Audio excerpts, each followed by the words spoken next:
หลังจากเจ้าเพชรวางกลอุบายได้สำเร็จเจ้าเพชรก็ได้เกี่ยมแต่งงาน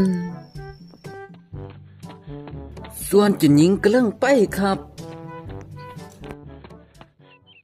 เพชรแม่เจ้าไปไสก็บ่ฮู้คือกันก็เห็นเพิ่นไปแต่เช้าๆเพิ่นล่ะจักเพิ่นไปไสแต่งเลยพ่อเจ้าหญิงอ้าวคันบ่แต่งตอนแรกข้อยสิกินอีหยังว่ะอ้ายข่อยก็คือกัน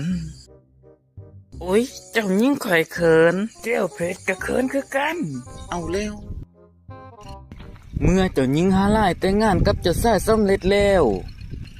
เจ้าหญิงฮาลายก็ได้เอาผัวของเรากลับเมื่อเหือนของตนไม่ไงประมาณอีกจังมือพันสิกลับเมื่อเหือนบ่ส่งสิได้กลับดอกเอาแล้ว จากนั้นแม่บ้านของเจ้าหญิงก็ได้เมื่อไป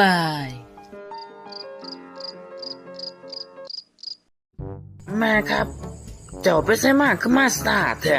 กูไปหาหน่อไม้ให้เจ้าเพชรแล้วเจ้าเพชรได้ล่ะเพิ่นไปไสเพิ่นก็ไปอยู่น้ำแม่แล้วเนาะอ๋อเป็นอย่างนี้นี่เองหลายวันผ่านไป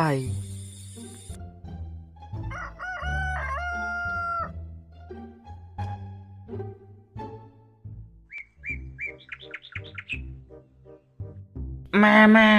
ลูกได้เมียละเด้ออ๋ออยู่ไสโอ้